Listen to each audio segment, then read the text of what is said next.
Hello again and welcome to our next lesson in our division unit. Today we're looking at division, addition, multiplication, and subtraction. So by the end of this lesson, you will understand the relationship between division, multiplication, addition, and subtraction, and you will be able to translate among division, multiplication, addition, and subtraction equations. So let's look at this math equation. We're asked at the top, how do we read this? So this is 10 divided by 2 equals 5. 10 is the number to be divided. 2 is the number in each group or the number of groups. It depends on what the question is asking. We need to understand the context to understand what the 2 refers to. And the 5 is the answer. So using our mathematical terms, we will say that 10 is the divisor, 2 is the dividend, and 5 is the quotient. Those are terms that you'll need to know. If you're not sure of them, pause the video and just write them down so that you can remember them. On this slide, it's asking us to draw 12 dots in a row to solve the equations that we have here. So if we have 12 dots that are drawn for us, and we're dividing them into 2 groups, well, we know 12 divided by 2 is going to be 6, right? So we will ring around these ones here and draw another ring around these ones here. We could say circle them, draw a ring around. They both mean the same thing. So here we've got 12 dots and we divided them into 2 groups. In this one, we've got 12 dots and we're going to divide them into 3 groups. So if we're dividing them into 3 groups, 4 in the first group, 4 in the second group, and if this were easier to draw, they wouldn't overlap. Sometimes it gets a bit tricky on the screen. And there we go, 3 groups with 4 in each group. Now in this question here, it's asking us 12 divided by 4. What if we put 4 things in each group? Because we don't know what they're exactly asking here. We don't know the context, if they want 4 things in a group or 4 groups of things. So let's try putting 4 things in a group. 1 group, 2 groups, and there's 3 groups. Again, my loops aren't exactly perfect, but they do the trick to show you. What do you notice between this equation and this one? The answers look like they're the same, don't they? So it's very important to know the context of what we're asking. Here, I was thinking about putting them into 3 groups, and here I was thinking about putting them into groups of 4. So this answer would still be 4 things in each group, and this answer would still be 3, even though they look the same. Understand the context, and then the question will make more sense. So don't just do your math and just look at the numbers. Think about the context of what they're asking to. In this one here, if we had 12 things, wanted to put 6 things in each group, circle 6 things in this group and 6 things in this group. So again, this question and this question look like they have the exact same answer. But we wouldn't want to put 6 as the answer for each of them because it depends on the context. Here, 12 things divided into 2 groups gives us an answer of 6. And at the bottom, 12 things with 6 things in each group gives us 2 groups. You need to know what the question is asking to know what you need to divide. On this slide, it's asking us to write the division equation for the picture. So look at the total number of things that are in the picture. Here we have 3. And we're going to divide because it asks for a division equation. What should we divide by? Let's divide by the number of groups. How many groups of things do we have here? Just 1. So 3 divided by 1 will give us 3 things in each group. Remember, we need that equal sign because it's an equation. In B, how many things do we have total? 1, 2, 3, 4, 5, 6, 7, 8 things, or 8 dots in total. Where they're asking for division, so we'll put our division sign. And again, let's look at the groups. How many groups are they in? They're in 2 groups. So that means in each group, there's going to be 4 things. 8 divided by 2 will be 4. In C, let's count how many things we have in total. 1, 2, 3, 4, 5, 6, 7, 8, 9, 10. We're starting with 10 things. We're dividing them into groups. We could say how many things are in the group as well, but for our purposes right now, we're just going to go with how many groups there are. So we have 1, 2, 3, 4, 5 groups, and that's going to equal 2 things in each group. And for D, our last one, we have 1, 2, 3, 4, 5, 6 things in each group. We only have one group, so that means that there's 6 things. 6 things in total divided by one group equals 6 things in each group. All right, on this slide, we want to look at 15 divided into sets of 3 equal sets. So here's how we would write it down mathematically. This is our division equation. 15 divided by 3 equals 5. Can you write this as an addition equation? So here's the model for it. Looking at this model, we can see we have 3 things in each of the circles. So if we put a label on each of these circles, we would label them with the number 3 because that shows the total number of items. It's asking us for an equation, so we know we need to put an equal sign. If we wanted to tell the whole amount of everything that we have in all of these circles, we would put a plus sign between them. So 3 plus 3 plus 3 plus 3 plus 3 is 15. We don't often think about how addition is related to division, but when you realize that addition is just a longer way to do multiplication, and multiplication is related to division, then it makes sense that you can do that. So in this one, it's asking us to write an addition equation for the division equation. So if we look at this as this being 4 groups of 9, then we would want to write 9 4 times. Put our plus sign in between them, and it's asking again for an equation, so we need that equal sign, and we know that it equals 36. In B, now it says 4 things in each group and 9 groups. So 9 groups of 4 would be, to count them in my head as I'm writing them, we'll put the equal sign in there to remind us that it's an equation, and we have to put the addition sign in as well because these are an addition equation. And we know again it equals 36. We have to use the other number here. In C, we have 18 divided by 6 equals 3. So we're looking now for 6 groups of 3. Equal sign in, so we remember it's an equation. Put our plus signs in to show that we are adding. And 3 plus 3 plus 3 plus 3 plus 3 plus 3 will equal 18. In this one, we have 3 groups of 6. So we've got 6 plus 6 plus 6. And again, it equals 18.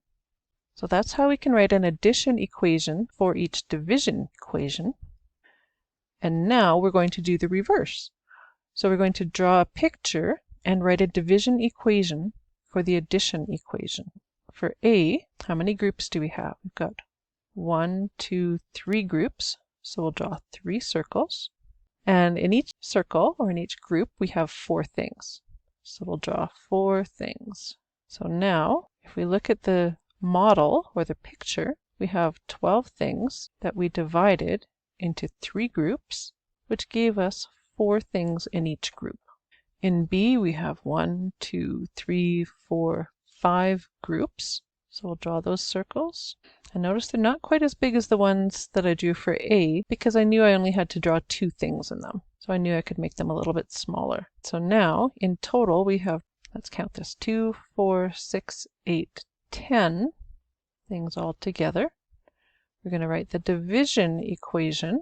We divided them into 5 groups, and we have 2 things in each group.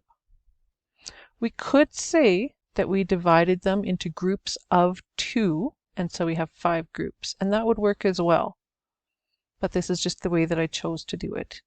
Either one is not right or wrong, as long as you have the correct numbers in there. For C, we have 1, 2, 3, 4 groups. I'm going to have to draw these a little bit bigger because we have 6 in each group. I want to make sure that I leave enough room so I can draw 6 things. And when you're drawing the things in the groups, they don't have to be lined up the way that I'm doing it.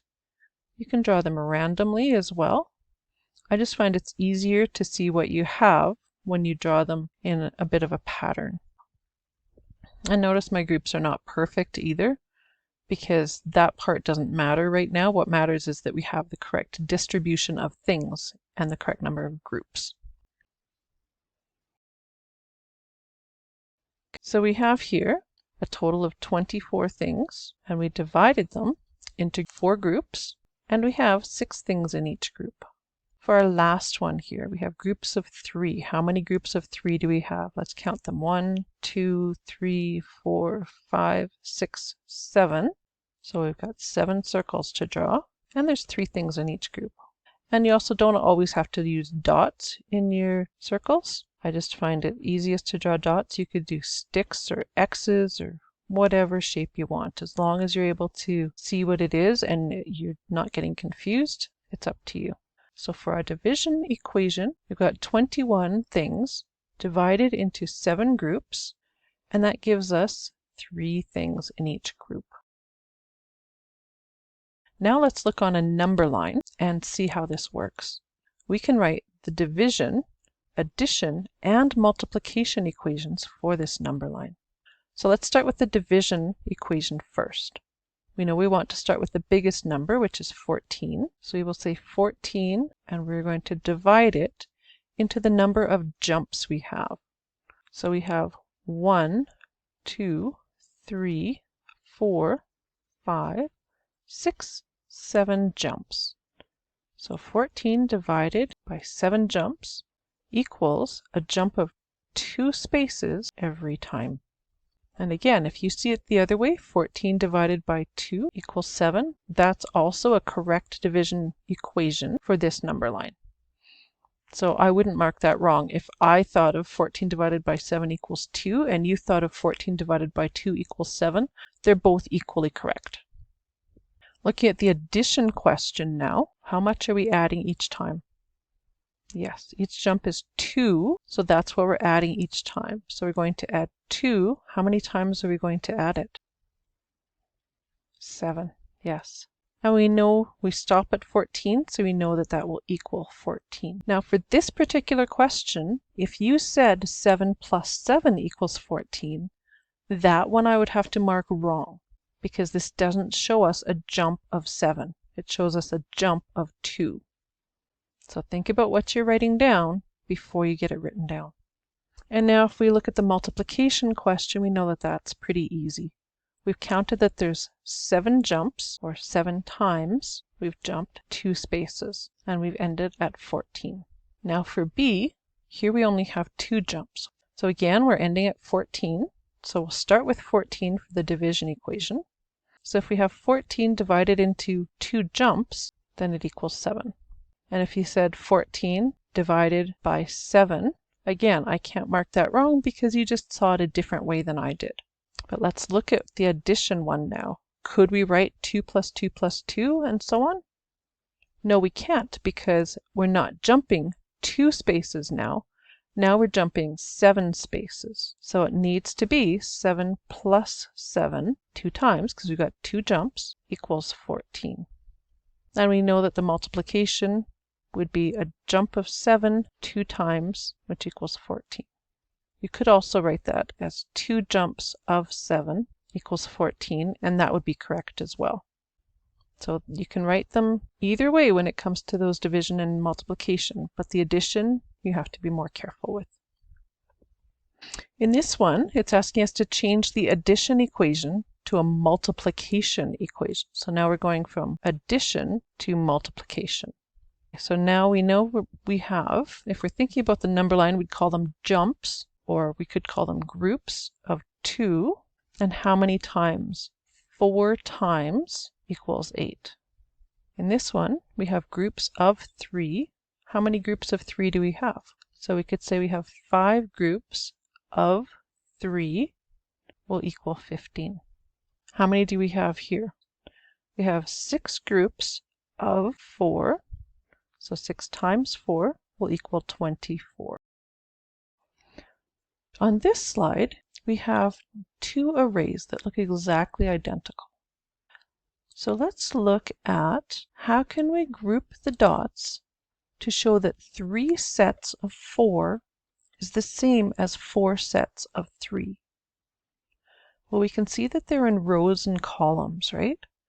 So if we took the columns and circled them this way, then we can see here we have 4 sets of 3. And we know that that's 12 dots in total.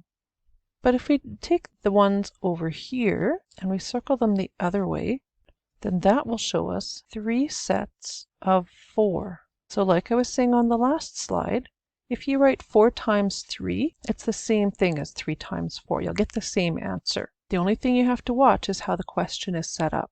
So if they show you things in sets, you have to look at what they're asking. If they're asking for 3 sets of 4 or 4 sets of 3. Now the second question down here asks us, how does the array show both 12 divided by 4 equals 3 and 12 divided by 3 equals 4?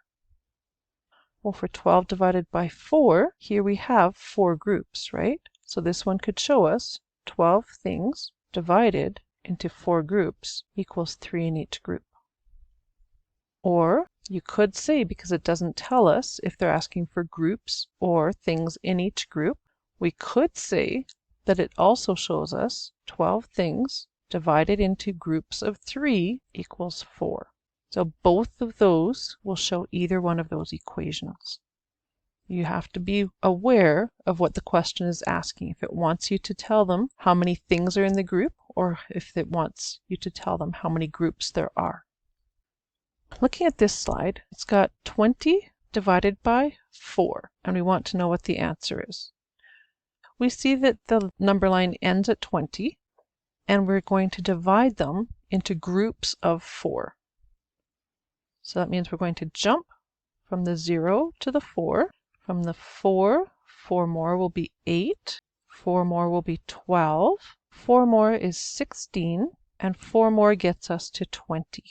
So we did jumps of 4. How many jumps is that?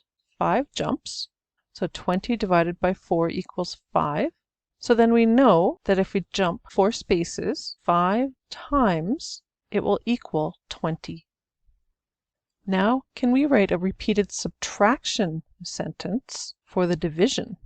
If we start with 20, subtract 4, we know we get to 16. Subtract 4 again will get us down to 12. Subtract 4 again gets us to 8. Subtract 4 again gives us 4. Subtract 4 again will get us to 0.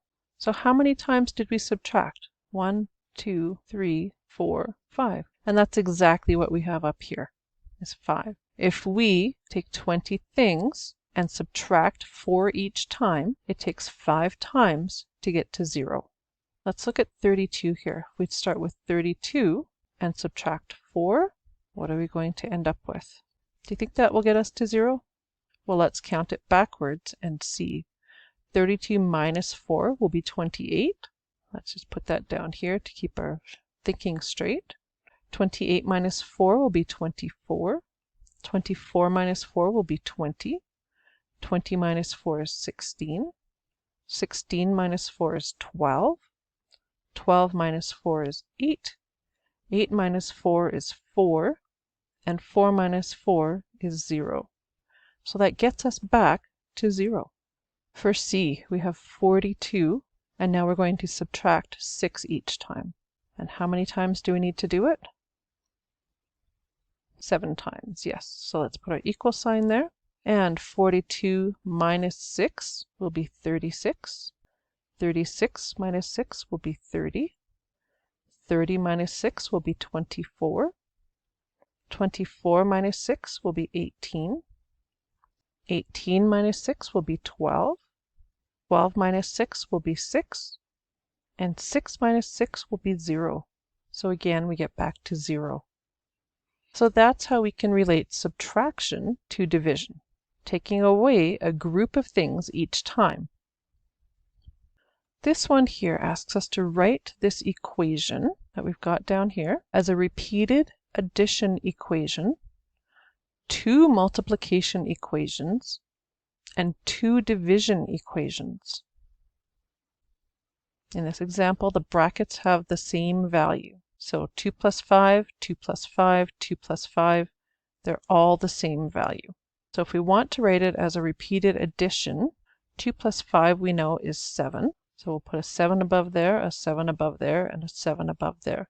So we can put 7 plus 7 plus 7 will equal 21, because remember they asked for equations. So we always have to have that equal sign in there. Two multiplication equations. Well, here we have groups of 7, and there's 3 groups. So if we have 3 groups of 7, that will equal 21. Or we could say we have 7 3 times, and that will equal 21 as well. Two division equations. Then we know we want to start with the total number. We can divide them into 3 groups with 7 in each group. Or we can take 21 and divide them into groups of 7 with 3 groups. So that shows you how we can relate addition, multiplication, and division. So with that, you should be able to complete pages 77 and 78 in your practice book. If you have any questions, then please let me know, and I'm here to help. Have fun, and I will see you next time.